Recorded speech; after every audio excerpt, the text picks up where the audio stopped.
the song with your heart. Play the song with your heart. Yeah, Michael Penix, this was a surprise. Like, I didn't see this coming. I don't think anybody I don't think saw the that Falcons coming. saw this coming. I think this one was a desperate move.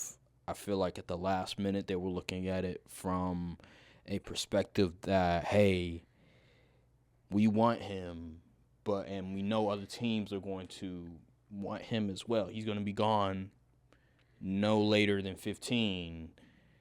Let's just pick him right now. He'll be our quarterback for the future. We'll sit him. And they believe that they want to sort of mimic the Green Bay model, which is the Aaron Rodgers, the Brett Favres, the Jordan Loves. And, I mean, it sounds good. Let's mimic the Green Bay method on the first year of the contract of the QB we just gave $180 million to. Right. The timelines don't match up.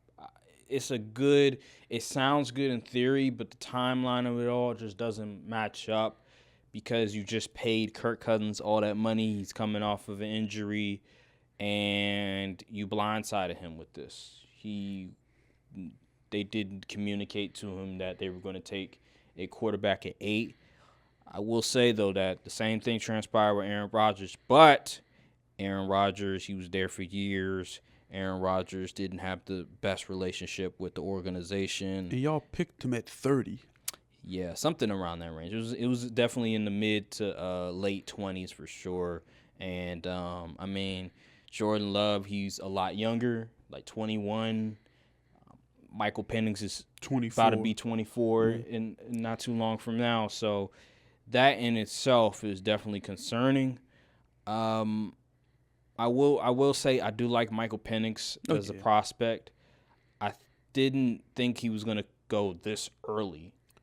I think what was interesting is that, you hear all this noise about, Michael Penix is a late first round, early second.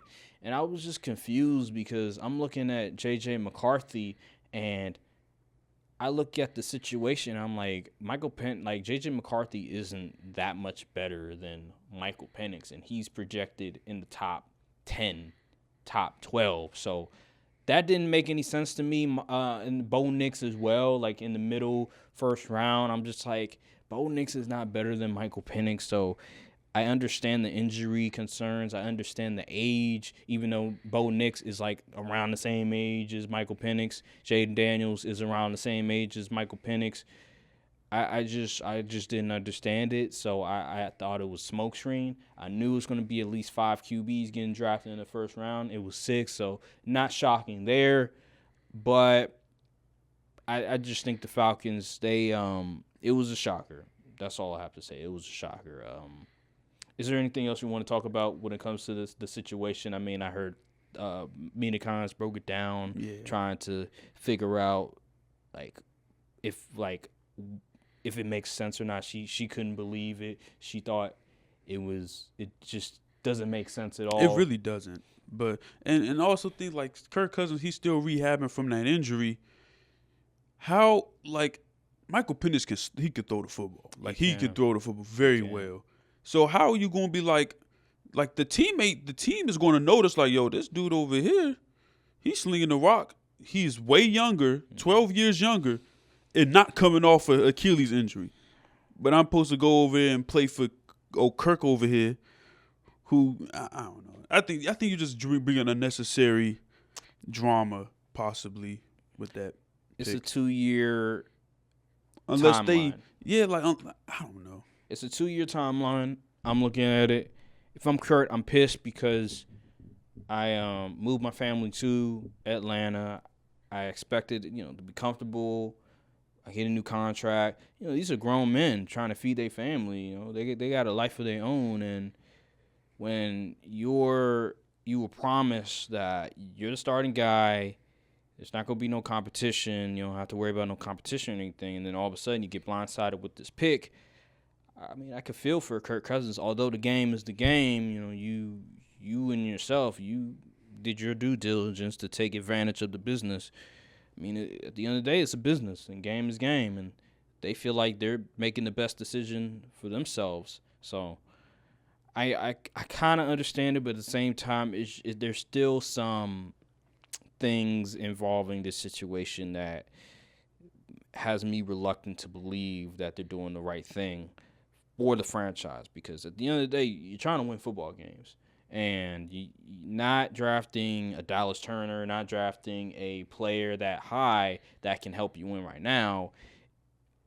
I don't know how the team feels about that, but it really looks very bad. It gives off that, hey, you know, we really don't think we can compete for a championship right now. We feel like there's a certain ceiling, a certain floor that with Kirk Cousins, we don't think we can compete for a championship. So once Kirk Cousins is done here, which is probably 2 years, and we bring in Michael Penix to start, that's when we'll start competing for championships. I wonder how, like, if I'm Kirk Cousins, I feel a type of way because the lack of confidence that the organization has in me. Even though you pay me, it seems like, oh, I'm just a rental. I'm just a rental for the guy that you just drafted. So it could be some interesting team dynamics because, for obvious reasons, I'm pretty sure Michael Penix would fit in better in that locker room than Kirk. Oh yeah, for sure. But even though like Kirk he's a solid dude. Yeah, like him with Minnesota, guys love Kurt in Minnesota. So he's a guy that I think Kurt he's and gonna. Oh my goodness! Imagine if Kirk comes back, stinks it up, and the whole the daggone is it the Superdome? Yes. Yeah. No. That's New Orleans. That's New Orleans. The Mercedes-Benz. Yes. And they said we want Penix. Yeah. Oh man, that's gonna be bad. Big Penix energy. Oh.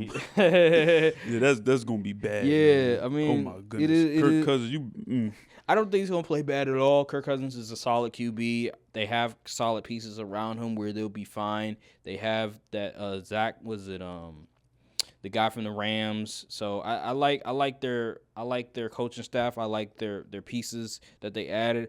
It's just unfortunate for Kirk Cousins, who's gonna have to deal with that on a daily basis. But I think he's professional. I've seen him with Washington, that whole drama, that whole controversy. Oh, yeah. He still didn't say much. He just put his head down. He went to work and he just accepted the franchise tag and he just kept producing. And then eventually he just moved on, went to Minnesota, did the same thing, and it is what it is. Like, he's not a guy who creates more drama. Like, he's just gonna put his head down. He's gonna be professional. And I think in this situation he'll do the same thing. He just knows that, hey, at the end of the day, it's a business, and that's that. Like, that's just the reality of the situation. And eventually you're gonna be on the way out, and you're gonna have to go to another team, or if you want, you could retire.